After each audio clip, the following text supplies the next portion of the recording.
Ok. Donc, ce sera un sermon en deux parties. Donc, la première partie va être aujourd'hui, la deuxième, ça va être une prochaine fois. En fait, c'est en deux parties ou deux phases, si vous voulez. C'est une parole prophétique que Jésus-Christ a donnée. C'est assez rare que je fais sur les prophéties. En même temps, c'est d'actualité. Ça va venir encore plus. C'est une parole donc, que Jésus-Christ a donnée et qui devrait nous interpeller et nous faire agir ou réagir. Donc, c'est à chacun donc, de prendre les dispositions qu'il faut dans sa vie et ne pas se laisser emporter par tout ce qui va se passer, tout ce qui commence et a commencé déjà, qui est en train de s'amplifier, qui va devenir encore plus compliqué. Donc, voici quelques pensées qui va être donc, nous allons parler de cela dans tout le message. Donc, Dieu ne nous laisse pas dans l'ignorance. On dit que Dieu nous aime, et c'est vrai que Dieu nous aime.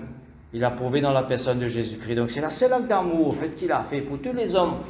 Il a donné Jésus-Christ son Fils. Maintenant, il demande à chacun de prendre sa responsabilité, de réagir en conséquence par rapport donc à l'amour. Mais aussi dans son amour, il garde les chrétiens, il garde ceux qui croient en lui. Dans sa providence, Dieu intervient dans la vie de tous les hommes, qu'ils soient bons, qu'ils soient méchants, comme Jésus-Christ lui-même a dit, dans sa providence. Mais dans son amour, il intervient dans la vie des croyants, tous d'une façon toute spéciale. Et une chose qu'il a fait pour nous, il nous a donné quand même sa parole. Il nous a donné sa parole. Et dans sa parole, il y a beaucoup de choses qui est dites. Beaucoup de choses, il y a beaucoup d'enseignements. Il annonce des événements qui vont arriver. Si nous croyons que c'est la parole de Dieu, nous croyons donc que cela va arriver ou que cela est déjà arrivé.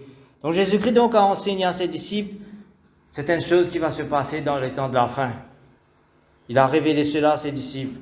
Mais s'il a révélé cela aussi, c'est une façon aussi pour nous d'écouter et de nous préparer.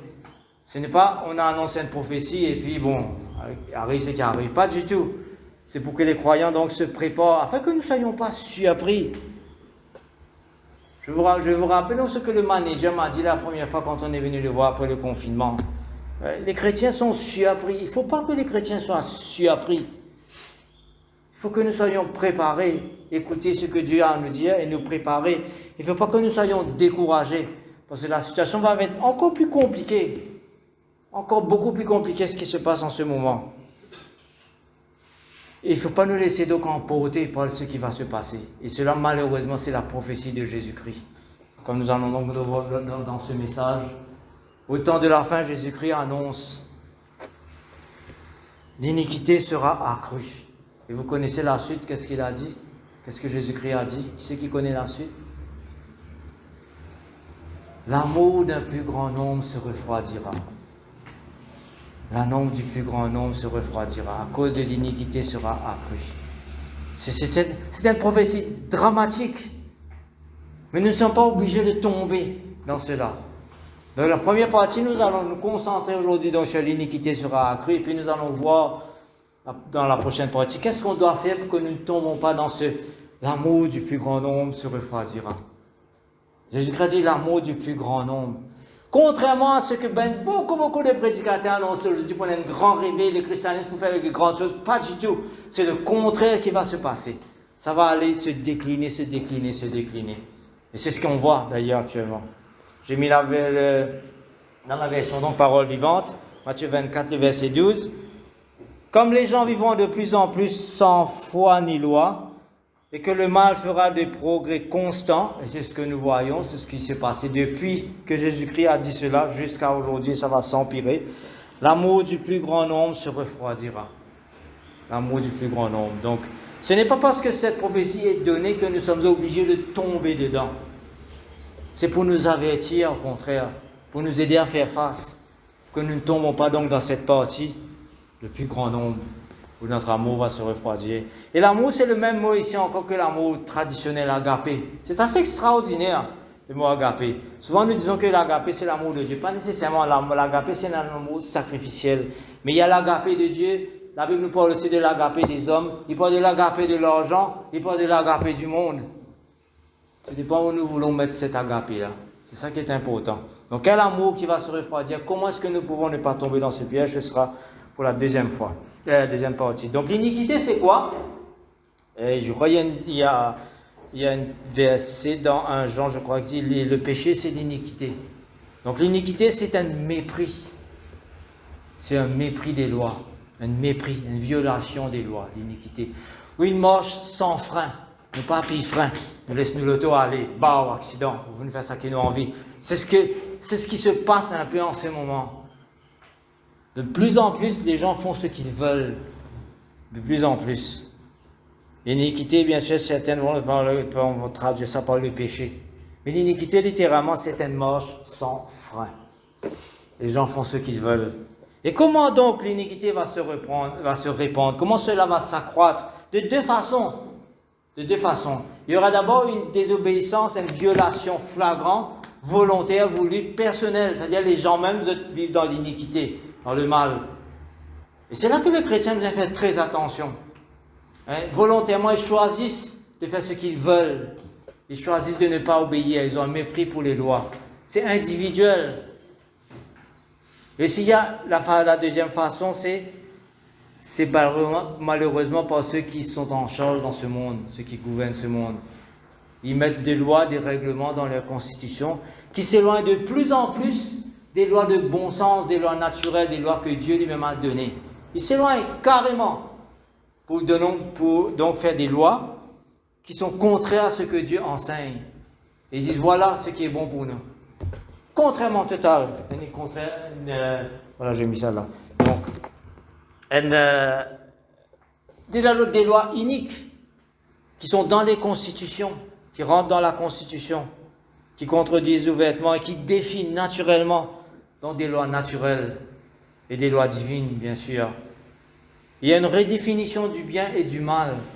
C'est laissé maintenant à chacun pour soi de définir ce qui est bien ou ce qui est mal.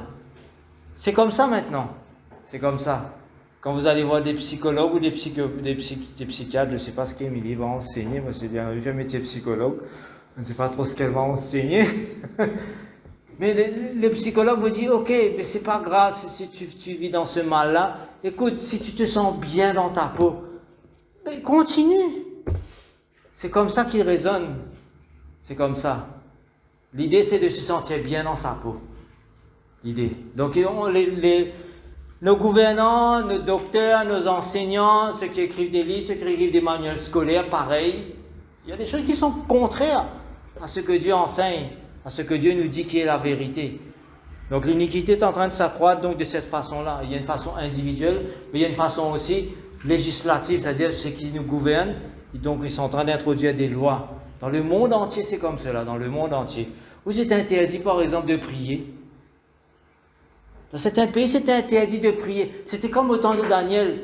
Il ne pouvait pas prier donc en public à son Dieu. Il y avait une loi, vous vous rappelez, Nebuchadnezzar avait mis une loi spéciale, tout spéciale. Il fallait prier seulement à son statut, etc. Donc il voulait piéger Daniel. C'est comme cela en ce moment. Si vous priez dans des écoles, ben vous risquez de vous faire envoyer dans certains pays. Ce sont des pays qui sont chrétiens, hein? Entre guillemets. Ce sont des pays qui sont chrétiens. Il y a des prédicateurs aujourd'hui, des églises, des pasteurs sont mis en prison parce qu'ils refusent de marier des gens du même sexe. La loi les oblige à marier des gens. Les oblige. Et ce sont des pays chrétiens. Et c'est assez extraordinaire. Quand vous allez en Russie, vous n'avez pas le droit de vous marier si vous avez le même sexe qu'une autre personne. Un pays non chrétien. En Chine, c'est la même chose. C'est assez incroyable. C'est assez incroyable. Les pays chrétiens vivent dans l'iniquité. L'iniquité est en train de croître dans ces pays-là. Alors que les pays non chrétiens, eux, ils essaient de garder un standard moral. Et bien sûr, ils rejettent Dieu. Ça, c'est une autre affaire. J'ai entendu, je ne sais pas si vous avez entendu cette semaine-ci, il y a une nouvelle en Chine. Je trouve ça extraordinaire. Si on pouvait vraiment mettre cela en pratique, ce serait très très bien. Pour beaucoup de familles, croyez-moi, c'est interdit aux mineurs de jouer vidéo games plus de 3 heures par jour, par semaine. Je crois que c'est par semaine, si je ne me trompe pas. Je crois que c'est par semaine. Pas plus que 3 heures de temps. Interdit aux mineurs de se connecter le soir dans la journée pour jouer vidéo games. C'est tellement bon. Je sais qu'on va mettre ça en pratique. C'est incroyable, et c'est de la Chine. C'est pas un pays, c'est pas en Amérique, c'est pas en France, c'est pas un pays qui supposément contrôle mieux la personnalité humaine et amène meilleur enseignement puisque je connais la parole de Dieu. Pas du tout. Pas du tout. Parce que je trouvais que malheureusement, les jeux vidéo sont tellement violents que ben mineur, ben adolescent deviennent agressifs, deviennent meurtriers, deviennent volés, etc. Je t'addict complètement, je ne sais pas plus qu'à apprendre dans l'école. C'est pas un chrétien qui dit bien trouve cela. Ce sont des chrétiens. Donc il y a une redéfinition du bien, du mal, malheureusement, de la part de ceux qui nous gouvernent. Donc il y a un motif véritable derrière tout cela en réalité. Et c'est bien sûr, c'est inspiré par Satan, l'adversaire, le Dieu de ce monde. Le véritable motif, c'est que les hommes, les humains en général, ils rejettent Dieu. Ils veulent rejeter Dieu comme étant le Créateur. C'est comme ça, c'est ce qui se passe en ce moment. Ça a commencé depuis très très longtemps avec les Grecs. C'était dans notre propre panthéon, etc. Mais c'était dans aussi notre propre philosophie. Mais ça s'est répandu. Vous savez, la théorie de l'évolution commençait avec les Grecs. Hein? Pas avec Darwin. Avec les Grecs. Avec la philosophie, avant même l'arrivée de Jésus-Christ, avant même que la Bible soit codifiée. Et puis ça s'est empiré tout doucement, et c'est Darwin donc qui a popularisé cela. La théorie de l'évolution, son but principal, c'est de rejeter Dieu comme étant le Créateur et comme étant leur Créateur. Pourquoi? Si nous rejetons quelqu'un qui nous crée moi, c'est imaginer, réfléchissez cela, on parle beaucoup de la robotique en ce moment. Si je crée un robot, on vous donne une instruction, on vous programme. Maintenant, ça, on connaît un robot, là, on a Barclays. Un robot là, parce qu'à cause d'ordi, il le bouton, il répond, etc. Il est programmé. Il va faire exactement ce que vous lui avez donné comme instruction. Il ne peut pas faire autrement. C'est un robot, c'est une machine. Mais nous, en tant qu'être humain, Dieu nous crée nous. Il nous donne une instruction, il nous donne une façon de vivre, une façon de parler. Les gens ne veulent pas de ce Créateur-là. Ils se disent qu'ils n'apparaissent pas même au hasard, comme ça, je fais ça qui m'a envie, je fais ça qui m'a envie, je l'écho, je dis ça qui m'a envie, je pense ça qui m'a envie. C'est comme ça. Donc l'idée première, c'est de vraiment rejeter Dieu. Et c'est là que les chrétiens doivent faire très attention. Si nous adoptons, si nous agissons à la façon de l'iniquité, la façon dont le monde agit, ben nous sommes en train de rejeter notre Créateur, ces lois qu'il nous a données. Sa façon de vivre et de penser qu'il nous a donné, parce qu'il est le Créateur. Faisons ce que nous voulons, croyons ce que nous voulons. Et d'ailleurs, le monde va de plus en plus mal, et les gens ne voient pas cela. Pour eux, ils appellent ça le progrès social. Ils disent qu'ils sont ce qu'ils appellent des progressifs dans ce monde. Ils rejettent la religion, ils rejettent Dieu. Ils se disent progressifs. C'est leur nom qui se donne. Il ne faut pas tomber dans ce piège. Alors Jésus a dit, cela va arriver et malheureusement cela va influencer les chrétiens. Les chrétiens doivent faire très attention. Donc les gens ne veulent pas que Dieu ait un droit de regard sur leur vie. Oui, c'est là, ok. Attendez, chercher. Ok, voilà. Et Dieu a dit donc dans sa parole, la première chose, il révèle, comme il a créé l'homme, au fait, quand il a voulu donc interagir avec l'homme, il a donné donc sa parole. C'est la façon pour lui de communiquer avec donc sa création. Il donne sa parole. Et lui-même, il donne les mots qu'il faut, il inspire les gens pour écrire. Et lui-même, donc, il a dit, il commence par cela. C'est très simple, c'est direct, c'est pas compliqué. Et c'est là que les hommes rejettent cela. Donc, Dieu commence donc sa révélation, il donne sa parole. Il dit au commencement, Dieu créa le ciel et la terre, ou toutes choses si vous voulez. Dieu a tout créé. Il a tout créé. Tout lui appartient, absolument tout. Étant le Créateur, donc, et sans notre aide, il ne nous a pas demandé notre avis. Il ne nous a pas demandé comment fonctionne un tel, comment fonctionne ceci, pas du tout. La seule chose qu'il a demandé à l'homme son avis, c'est qu'il dit, ok, choisir une compagne pour toi. Et ça aussi, c'est dramatique. Il y a 12 animaux, toute qualité création, il a mis devant Adam peintre un et quand Dieu nous présente-lui, Ève, il dit, waouh, voici celle que je choisis. C'est elle qui sera ma compagne. La seule fois que Dieu demande à l'homme son avis. Mais qu'est-ce qui se passe après? Quand l'homme a péché, c'est la femme qui te demande. C'est comme ça les hommes. C'est la femme qui te donne moi. Vous voyez, les hommes n'ont pas un bon avis. On ne prend pas les bonnes décisions. Malheureusement. Je ne sais pas qui aurait pu être un meilleur compagne qu'elle, je ne sais pas. Donc Dieu nous a créé, Dieu donc établit des lois naturelles. des lois physiques, des lois biologiques, des lois morales, des lois spirituelles, pour que toute sa création puisse bien fonctionner, pour que l'homme puisse être en bonne relation avec lui. C'était sa volonté première, pour que l'homme soit heureux avec lui. Dieu nous a créés pour être en communion avec lui. Et malheureusement, quand le péché est arrivé, la communion est brisée, les hommes ont été chassés, la relation a été coupée. Et les hommes ont vécu dans le mal depuis ce moment-là.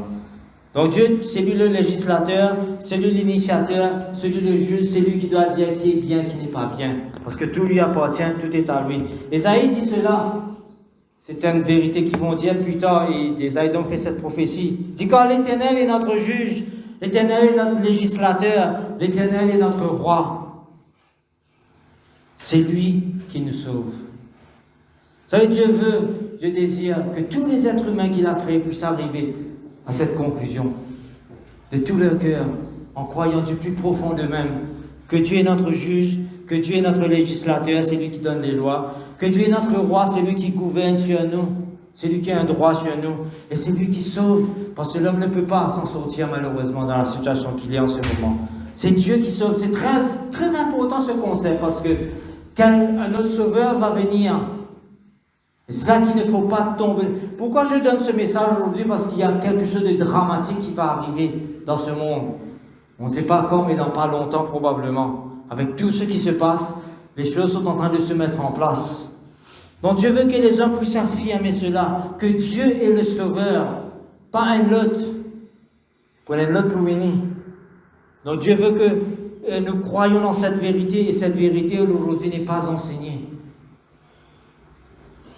Dans les pays chrétiens, ils considèrent la Bible comme un livre de mythologie, comme un mythe, un livre d'histoire, un livre de légende. Si, en Amérique, en France, en Europe, c'est comme ça maintenant. Pour eux, c'est un livre de mythe et de mythologie, c'est des histoires qu'ils nous racontent aux enfants quand ils sont dormis. Enfin, il y a des histoires vraiment cruelles, quand ils sont dormis, en ça là-dedans, mais bon. C'est comme ça. C'est comme ça.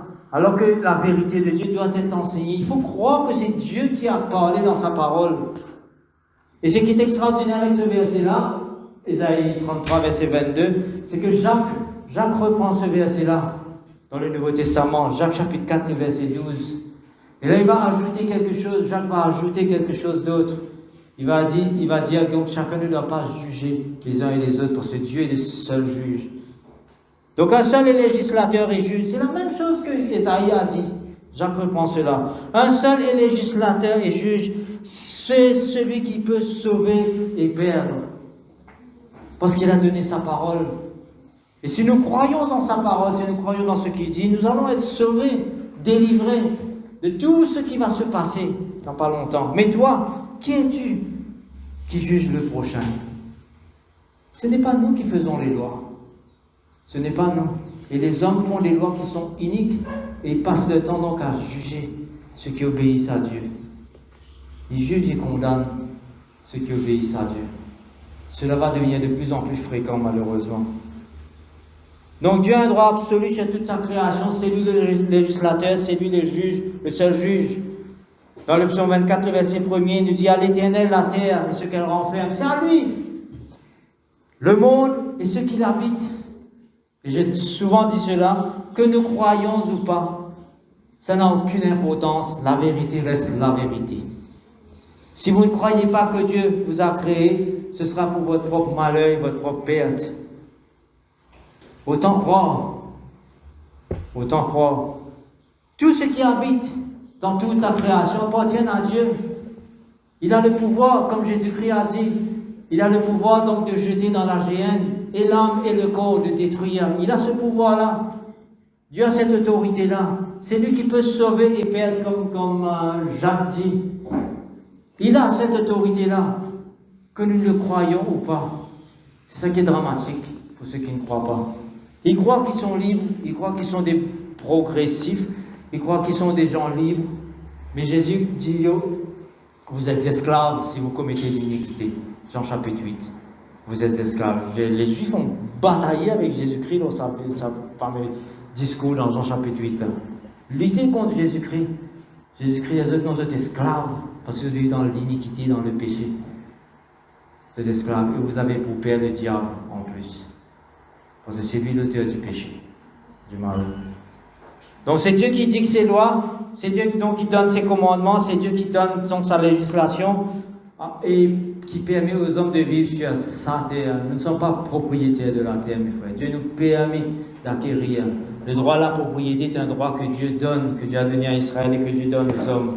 Donc c'est pour ça qu'il ne faut pas voler la propriété des biens des autres. C'est pour ça que le vol est condamné, parce que Dieu nous permet de posséder certaines choses, d'acquérir certaines choses. Mais nous ne sommes pas les propriétaires éternels. C'est à Dieu, ça appartient à Dieu. Tout est à lui. Il nous donne librement, comme il dit dans Timothée, quelque part. Dieu nous donne des richesses pour que nous puissions en jouir librement. Mais il faut en jouir selon les paramètres de Dieu. Et non pas ce que nous avons envie de faire. Mais les hommes, malheureusement, comme vous le savez, vous et moi, nous le savons très bien, nous sommes rebelles de nature. Nous sommes rebelles. Nous sommes méchants, cruels, cupides. Les hommes sont cupides. Croyez-moi, vous ne devinerez pas à quel point les hommes sont cupides. Si Dieu nous avertit par Paul, nous dit, faites attention à l'amour de l'argent, faites attention. Mais les hommes sont cupides. Ils tombent dans toutes sortes d'espèces de pièges. Toutes sortes d'espèces de pièges. Donc c'est pour ça donc que les hommes, ils s'amusent, ils prennent un malin plaisir inique. Ils défient Dieu ouvertement, volontairement. Ils défient les lois naturelles. Ils défient les lois divines. Des lois de bon sens. Ils défient cela. Et je ne sais pas moi, quand Vladimir Poutine, dans son pays, regarde à ce que les Américains font comme loi. Mais ce sont des chrétiens, ça. Ils se posent des questions. Ils se posent des questions. Comment ils peuvent défier la nature à ce point-là? Donc ils établissent leurs propres lois afin donc de satisfaire leur mauvais penchant, ce qu'ils ont en eux. C'est ce qu'Ésaïe a dit dans Ésaïe chapitre 10, versets 1 à 3. En fait, tous les versets sont dans la version 8 secondes. Sauf s'il y a, je vais changer de version, je vais vous dire.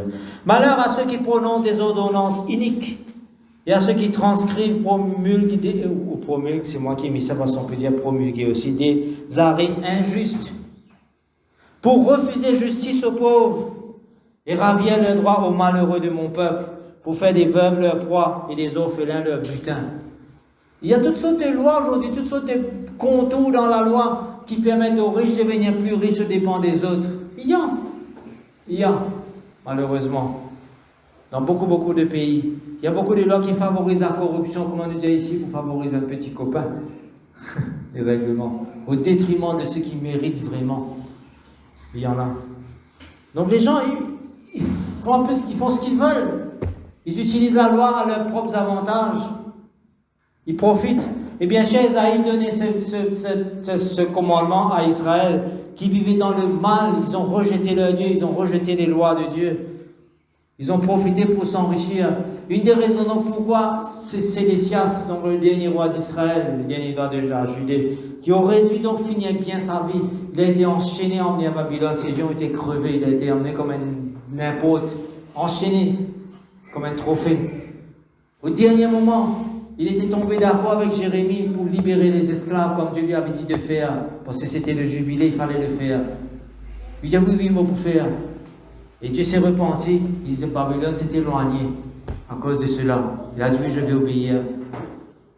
Et comme il a vu que Babylone s'est éloigné, il dit ok, moi pourrais venir pour libérer mes esclaves. Bien sûr, pour eux autres, moi pas pour faire les. Babylone est venu, retourner. Ils ont été portés en esclavage, un massacre terrible. Donc il a été très méchant, très désobéissant. Et Isaïe donc dit, il y aura un jugement, et c'est ce jugement qui est tombé d'ailleurs sur Israël, et c'est le même jugement qui va tomber sur ce monde. Donc que ferez-vous au jour du châtiment et de la ruine qui, de lointain, c'est-à-dire de Babylone, fondra sur vous? Mais nous aussi pareil, il y aura un jugement à venir. Tous les hommes, la parole de Dieu nous dit très clairement, tous les hommes se tiendront devant l'homme Jésus-Christ. C'est devant l'homme Jésus-Christ qu'ils vont se tenir.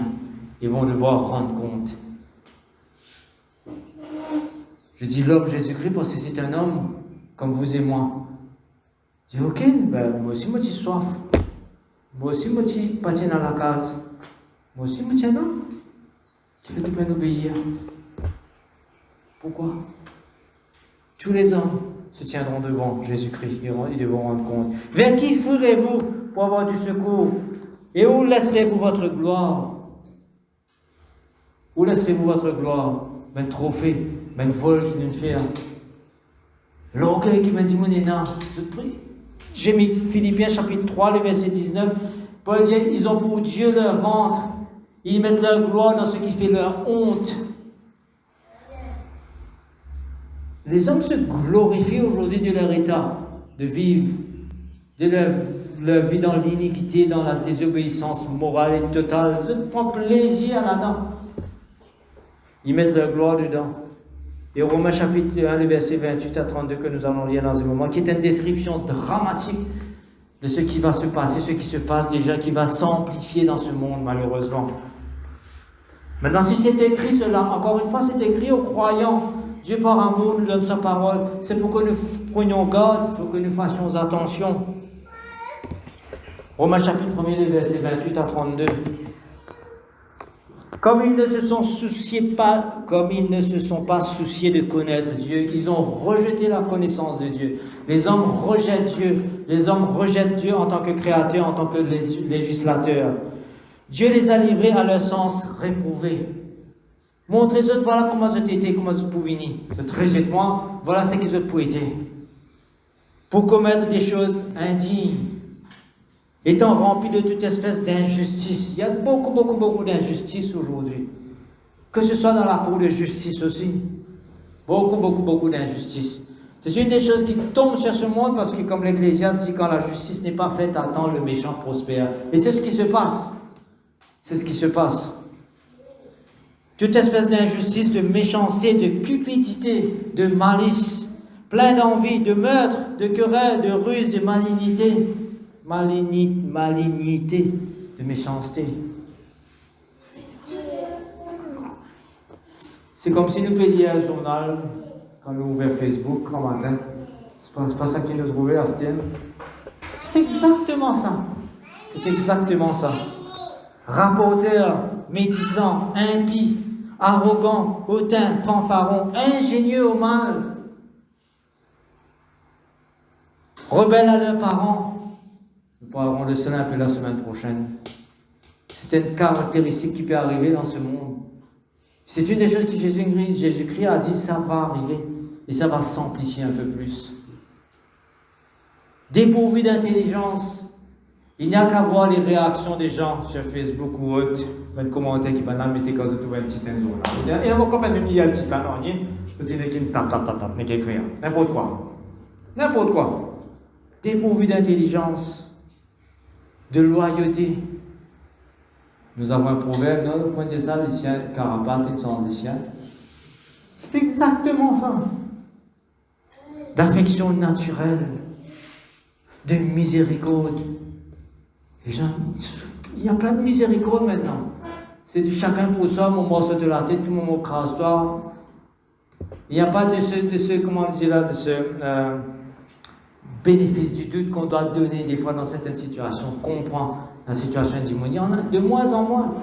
Un démon est jugé, condamné, brut. Et bien qu'ils connaissent le jugement de Dieu, parce que Dieu a dit qu'il y aura un jugement, ils connaissent parce que je trouve le fruit autour d'eux, je trouve la mort, je trouve la souffrance, je trouve le mépris, je trouve un problème autour de eux, je trouve le jugement tombe. Déjà dans ce monde, déjà dans cette vie, ils connaissent, ils voient ce qui se passe, déclarant dit de mort. C'est la mort qui attend ceux qui vivent dans l'iniquité, ceux qui refusent Dieu. De ceux qui commettent de telles choses. Non seulement ils les font, mais ils approuvent ceux qui les font. Et c'est là que nous, les législateurs, rentrent en jeu, puisqu'ils ne sont pas capables. Et c'est tombé aussi dans malheureusement le christianisme. Il y a certaines personnes qui ont introduit des doctrines parce qu'ils n'arrivaient pas à faire certaines choses, qui introduisent des doctrines les plus étranges pour justifier leur comportement. Les autres enseignent ça à l'église dit oui, c'est ça même. Ils approuvent ceux qui les font. un législateur, au lieu de dire ben dimoun, ben psychologue, ben psychiatre, ben enseignant, ben philosophe, au lieu de dire qu'est-ce que tu peux faire, pardon. Non, qu'est-ce qu'il faut faire, ok. Nous pouvons essayer d'arranger la loi, nous pouvons essayer de comment tu es capable de fit là-dedans, pour ne pas avoir de problème. C'est ce qui se passe. Ils approuvent ce qu'ils font. Et tu as le maintenant pour les districts, si tu es dans la vérité, ben la cour te condamne. La cour des districts. Peu importe. La cour des districts, voici, tu peux dire la cour des districts pour un accident. Ok. Donc ils approuvent ce qu'ils font. Ce matin, je réfléchissais à cela. Essayez d'imaginer un instant. Dans le monde entier, c'est comme ça. Si on pouvait prendre tout cet argent que le monde dépense pour faire justice, pour construire un bâtiment, pour payer un avocat, pour payer un juge, vraiment pour faire toute cette qualité de la loi. Celui qui est capable de prendre cet argent-là, mettre ça dans l'éducation, ou dans la santé, ou dans la sécurité sociale. Le monde un petit peu mieux. Mais les gens deviennent de plus en plus mauvais. Puis c'est encore de plus en plus pour les districts, plus de cours suprêmes, etc., plus de juges, plus de tout, plus d'avocats. C'est le chemin que le monde il prend. Et il y a des conséquences, mais il refuse de voir la réalité en face. C'est parce que les gens rejettent Dieu. Jésus-Christ était très en colère, il était très direct envers ses législateurs. Il était très direct. Voici ce qu'il leur disait. Les gens font des lois, soi-disant pour le bien-être des uns et des autres. Et Matthieu chapitre 23, le verset 28. Vous de même, en dehors, vous paraissez juste aux hommes. Il disait cela aux pharisiens qui mettaient dans la loi sur le peuple. Mais au-dedans, vous êtes plein d'hypocrisie et d'iniquité. C'est-à-dire, ils font ce qu'ils veulent en réalité, ils ne se soucient pas de Dieu. Si les gens font des lois iniques, c'est pas parce qu'ils se soucient de Dieu, pas du tout, au contraire, bien au contraire. C'est pas qu'ils se soucient du bien-être des uns et des autres, pas du tout. C'est parce qu'ils ont de propre avantage dans bien des cas. Pour justifier leur propre comportement, souvent. Souvent, très très souvent. Ils sont pleins d'hypocrisie. Ils se cachent leur jeu. Vous savez que la langue a évolué, toutes les langues évoluent, la langue française, la langue anglaise, etc. Il y a des mots qui ont changé de sens. Longtemps, hypocrisie veut dire c'était un acteur. Ok? C'était un acteur. Je me fais acteur. Aujourd'hui, si je me regarde un acteur, voilà l'hypocrite qui gagne un Golden Award. Je ne peux pas. ça n'a plus aucun. Ce n'est plus le même sens. Et avant cela, l'hypocrisie c'était une couverture de marmite. Et ça c'était un peu plus réaliste parce qu'il cachait son jeu réellement. Il cachait son jeu. La semaine dernière, donc, c'était le thème de l'Église. La semaine dernière, Matthieu chapitre 7, versets 5 à 7. Et les pharisiens et les scribes lui demandèrent: pourquoi tes disciples ne suivent-ils pas la tradition des anciens, mais prennent-ils leur repas avec des mains impures? Jésus-Christ leur répondit: hypocrite. Et Isaïe, que nous avons lu, a bien prophétisé sur vous, ainsi qu'il est écrit: ce peuple m'honore des lèvres. Et c'est exactement ce que Paul a écrit dans 1 Timothée chapitre 4, verset 1. Sache que dans les derniers temps, dans les derniers jours, les temps seront difficiles. Et donc, il y a une description de comment seront les personnes. Et là, il y a un concept du mal qui est très très important à comprendre. Le mal ne peut pas exister par lui-même comme ça. Pas exister. Le mal peut exister dans l'air. C'est pas un instrument que le mal se fait. Les instruments, ce sont, en général, la plupart du temps, des humains. Influencés, bien sûr, par Satan et souvent les démons, etc., etc., et même des gens qui les mettent en place un peu partout dans le monde pour faire avancer son projet à lui. Donc le mal n'existe pas pour lui-même. C'est pour ça que j'ai dit souvent, donc, quand Paul dit dans les derniers temps, dans les derniers jours, les temps seront difficiles, ce sont les gens qui vont devenir plus méchants et plus mauvais. Ce sont des personnes. Ce sont des personnes. Et une des choses que Paul dit, vous êtes une apparence de la piété.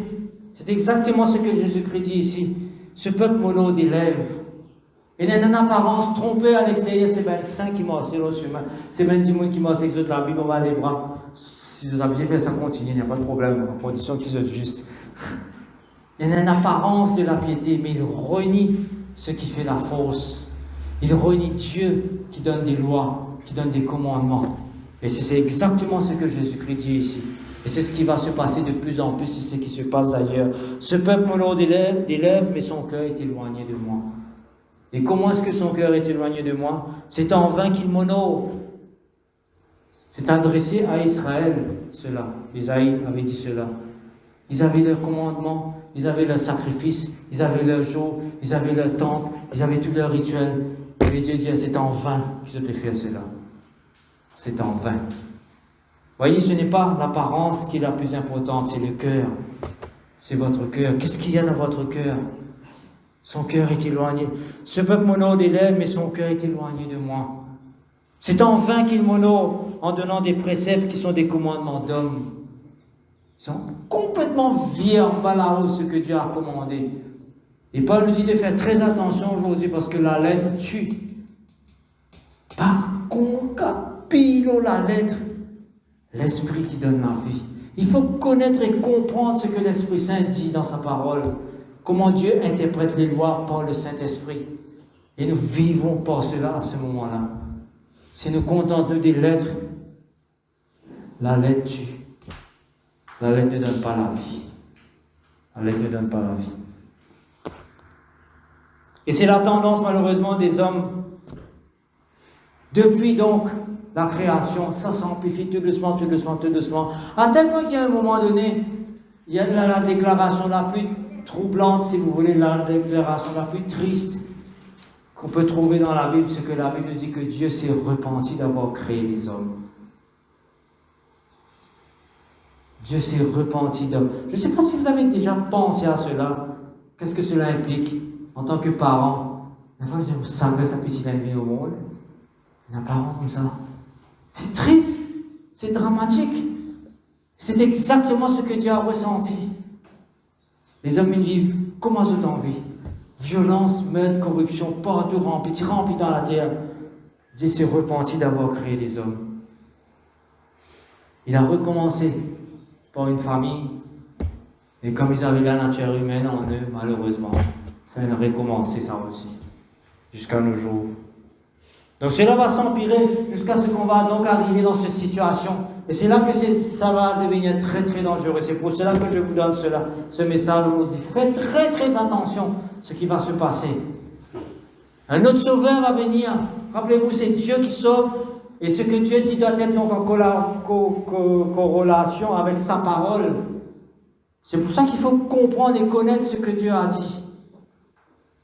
Donc ça va s'empirer. La Bible dit qu'il y a l'homme de péché qui va venir, ou l'antéchrist, l'homme inique, selon certaines versions. C'est quelqu'un donc qui sera manipulé. Avec tout ce qui se passe, ce ne serait pas étonnant qu'il apparaisse bientôt pour donner une solution au monde entier. Mais à une condition. Et c'est là qu'il ne faut pas tomber dans ce piège. Il faudra dès maintenant vous préparer, dès maintenant être fort. Dès maintenant être fort dans la foi. N'a pas attendre qu'un problème pour venir, ce sera peut-être trop tard. Il faut se préparer, mes frères, dès maintenant. Ce que Kalani dit dans sa lettre est assez extraordinaire. Il y a des chrétiens qui ne se sont plus rassemblés depuis 1 an et demi. Si les chrétiens ne se rassemblent pas, comment est-ce que nous allons pouvoir nous soutenir, nous encourager, nous fortifier les uns les autres? Avec tout ce qui va se passer. Avec des lois qui vont venir, nous ne pourrons plus probablement nous rassembler. Comment est-ce que nous allons faire? Si dans les temps libres, dans les temps de bénédiction et de grâce, peut-être que nous sommes dans ce moment, si nous ne faisons pas ce que Dieu nous dit, mais quand ça va être difficile, qu'est-ce que nous allons pouvoir faire? Donc il y a l'homme inique, l'antéchrist unique, l'homme inique donc qui sera manipulé, donc qui sera intronisé par Satan lui-même, qui va mettre un homme en charge. Il y a une contraste maintenant, nous aurons Jésus-Christ, nous aurons cet homme inique. Il ne faut pas tomber dans son piège, il faut connaître et comprendre ce que Dieu nous dit. C'est l'adversaire de Dieu. Il a un plan à lui. Il a son propre plan à lui. Satan a son plan à lui. Dieu a son plan à lui. Il ne faut pas voir que tout ça là c'est pareil, c'est blanc, bonnet, bonnet, blanc. Pas du tout. Pas du tout. J'ai mis le verset 2 Thessaloniciens chapitre 2, le verset 3. Que personne ne vous séduise d'aucune manière. Quand il faut que l'apostasie veut dire la grande chute, si vous voulez, le grand éloignement de la vérité soit arrivé auparavant. Il s'est déjà commencé depuis très longtemps cela. Et qu'on ait vu paraître donc l'homme du péché ou l'homme d'iniquité. La Bible lui donne ce titre. l'homme d'iniquité, le fils de la perdition. Et Paul ajoute donc quand le mystère de l'iniquité agit déjà, au verset 7, il a dit alors apparaîtra l'impie que Dieu détruira par l'apparition de Jésus-Christ par son souffle. Le vrai sauveur apparaîtra. Il va se faire passer pour être un sauveur. Et beaucoup vont tomber dans son piège. Et comme Jésus-Christ a dit donc quand il y a l'amour, beaucoup se refroidira et ils vont tomber dans le piège eux aussi. Ils vont faire quoi? Et Daniel dit la même chose concernant ce personnage dans le livre de Daniel, chapitre 7, verset 25. Donc il décrit donc la situation. Il prononcera des paroles contre le Très-Haut. Il va le faire. Et comme des gens font déjà actuellement, par des lois, par des façons de penser, par ce qu'ils enseignent, ils prononcent des paroles déjà contre le Très-Haut. Mais ça va s'amplifier, ça va devenir universel. Il opprimera les saints du Très-Haut. Oui. Il y aura des complications pour les saints. Beaucoup de complications. Comme Jésus-Christ a dit, c'est là que nous devons être prêts, nous préparer, être forts. Et il espérera changer les temps et la loi. C'est ce qu'il a fait, au fait. C'est ce qu'il a commencé à faire. Il va le changer. Il va introduire certaines choses. Et les saints seront livrés entre ses mains. Tous ceux qui veulent ne vont pas se soumettre à sa loi. Les saints seront livrés entre ses mains. Qu'est-ce que vous allez faire quand cela va arriver? Qu'est-ce que vous allez faire? Qu'est-ce que nous allons faire? Nous aurons le choix, soit de lui obéir, soit d'obéir à Dieu. Vous comprenez comment l'iniquité est en train de faire son chemin dans ce monde et quel est le vrai but final? Et comment vous devez être très vigilant et vous préparer dès maintenant. Et les saints seront livrés entre ses mains. Pour combien de temps? Pendant un temps, des temps et la moitié d'un temps. Pour ceux qui suivent l'Apocalypse, en ce moment, c'est la même période donc de 1260 jours, 42 mois ou 3 ans et demi. Ça va durer 3 ans et demi, cette histoire-là. 3 ans et demi de grande persécution contre les chrétiens. 3 ans et demi. Où est-ce que nous allons nous cacher? Qu'est-ce que nous allons faire? Donc il faudra vraiment faire très attention. Et j'ai mis de comparer ça à 2 Thessaloniciens, chapitre 2, le verset 4. Tout à l'heure, là, nous avons lu le verset 3. Que personne ne vous séduise d'aucune manière, car il faut que l'apostasie soit arrivée auparavant. Qu'on ait vu apparaître l'homme du péché, d'iniquité, le fils de la perdition. Donc, et le verset 4. Le verset 4. L'adversaire, donc, lui, qu'est-ce qu'il fait? Il s'élève au-dessus de tout ce qu'on appelle Dieu. Vous comprenez pourquoi les hommes veulent rejeter Dieu comme leur créateur? Ils vont avoir leur propre Dieu. Satan, s'il vient avec une cône, s'il vient en fourchette, s'il vient dans un poulet rouge, spaghetti, il y a beaucoup de monde pour écouter. Non? Je ne sais pas. Mais s'il est déguisé en Dieu, avec une solution, par exemple, pour éliminer le Covid immédiatement. Si demain il vient avec une solution pour éliminer le Covid immédiatement, ou comme dans beaucoup de films, on voit cela, il y a des gens qui essaient de trouver un vaccin contre toute forme de cancer qu'on ne trouve pas jusqu'à présent. Si quelqu'un vient avec cette solution-là, Dieu ne va pas vous dire voilà notre Dieu. C'est pour cela qu'il est important de comprendre ce que Jacques a écrit. Dieu est notre sauveur. Il est le législateur. Si quelqu'un vient avec une solution miracle, ok, quelles sont tes lois? Qu'est-ce que tu nous enseignes? Qu'est-ce que tu nous commandes? Il faut comparer. C'est là qu'il faut être intelligent. C'est là qu'il faut connaître et comprendre. Donc, il s'élève au-dessus de tout ce qu'on appelle Dieu ou ce qu'on adore. Il va demander l'adoration pour lui. Et croyez-moi, on a beaucoup pour faire cela. Si même dans notre pays, des gens qui ont un vrai vaccin miracle, un seul virus disparaît, je ne sais pas pourquoi l'autre y aller. Je suppose un politicien qui a une solution miracle comme ça. Puis pour gagner l'élection, si tu es dans 60, 120, 0, combien 0, tu prends tout. C'est comme ça, c'est le chemin que le monde est en train de prendre. C'est en train de préparer le monde à ce personnage qui va apparaître. Pendant 3 ans et demi, il va persécuter les chrétiens, les vrais, ceux qui vont rechercher leur Dieu. Comme Daniel a écrit, et les saints seront livrés entre ses mains. Non, pendant 3 ans et demi. Il y aura une grande persécution. Je ne sais pas qu'est-ce qu'on pourra faire pendant ces 3 ans et demi, où on sera, je ne sais pas. Je ne sais pas. Mais c'est une réalité, mes frères, cela va arriver. Comme je l'ai dit au tout début, je n'ai pas l'habitude de parler des prophéties, mais là, ça va arriver. Et des fois, vous savez, il faut croire dans la Bible littéralement. Je sais qu'il y a beaucoup d'interprétations maintenant, dans toutes sortes de qualités d'interprétation, allégoriques, spirituelles, etc. Mais il faut croire littéralement aussi dans la parole de Dieu. Dans beaucoup de versets. Il faut croire. Donc, qu'est-ce qu'il va faire? Donc, il va s'asseoir dans le temple de Dieu. Le chef suprême du monde entier. Et malheureusement, des chrétiens enseignent aujourd'hui donc que quelqu'un a la place de Jésus-Christ dans l'Église. Personne n'a la place de Jésus-Christ dans l'Église. Jésus-Christ demeure le chef de l'Église, la tête de l'Église. Et il donne des instructions, il donne des prophètes, des apôtres, des ministres, etc. Il donne la mission. C'est lui, par le Saint-Esprit, il le fait. Personne n'a pris sa place dans l'Église. Et pourtant, l'homme unique va prendre la place de Jésus-Christ dans le temple de Dieu. Il va prendre sa place. Ce mot de temple de Dieu est assez troublant. C'est très troublant.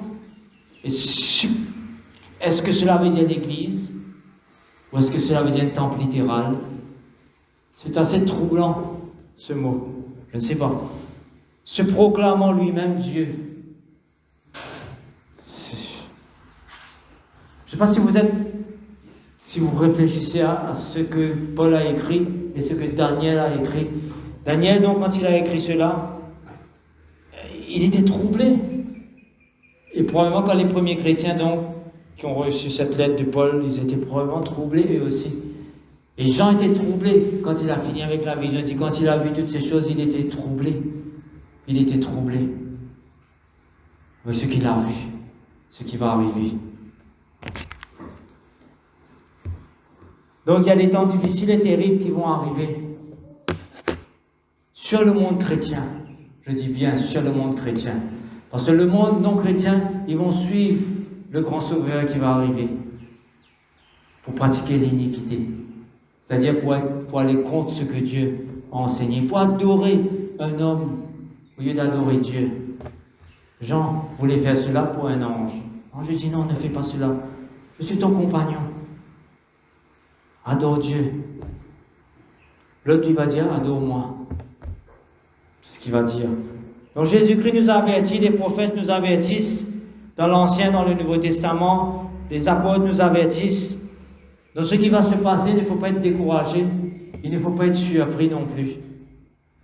Pour ça donc, nous allons nous accrocher à la vérité, dès maintenant, apprendre à rester dans la vérité, en faisant ce que Dieu nous demande, en continuant à étudier sa parole, en comprenant, comme j'avais dit dans mon dernier message, il faut comprendre ce que Dieu nous enseigne.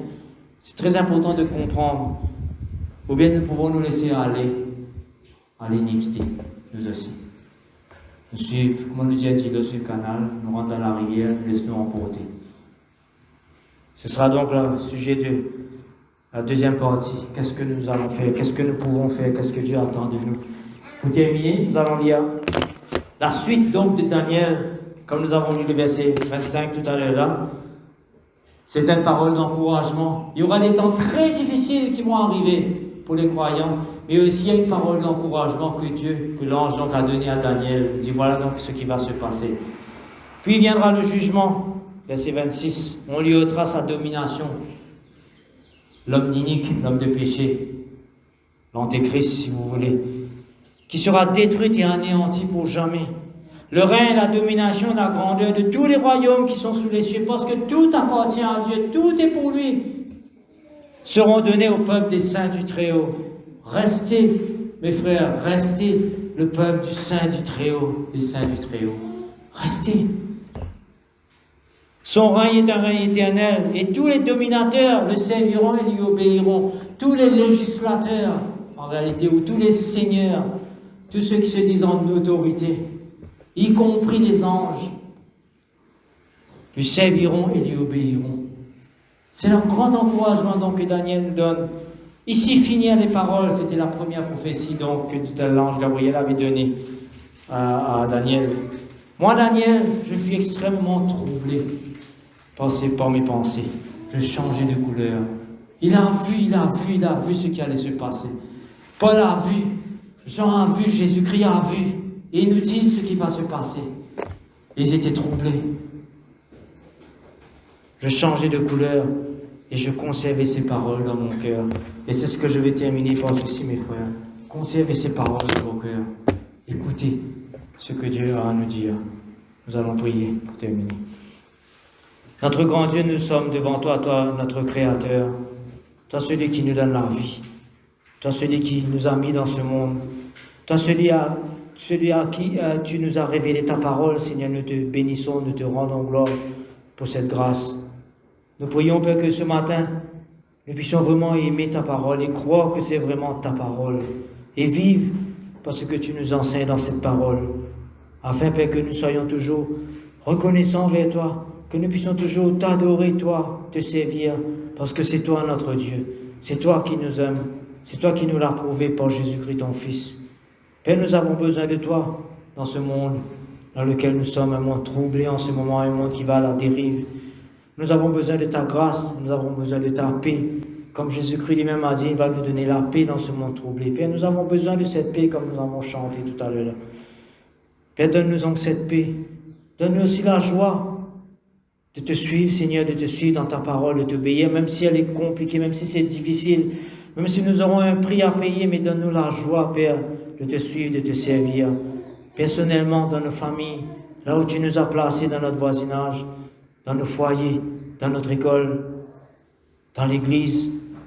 Père Saint, nous te demandons de nous donner cette joie que nous avons besoin, de nous donner aussi l'Esprit Saint, de nous remplir toujours de l'Esprit Saint pour que nous puissions rester accrochés à toi, être remplis de zèle, être remplis d'amour pour toi, d'amour pour ta parole, d'amour aussi les uns pour les autres, Seigneur, pour nous servir, pour ne pas nous laisser refroidir et tomber dans le mal.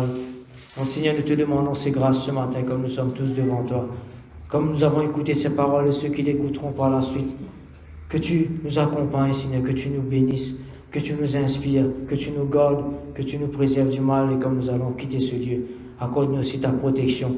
Et avec la maladie qui court en ce moment, donne-nous tous la sagesse que nous avons besoin pour prendre des bonnes dispositions dans notre vie.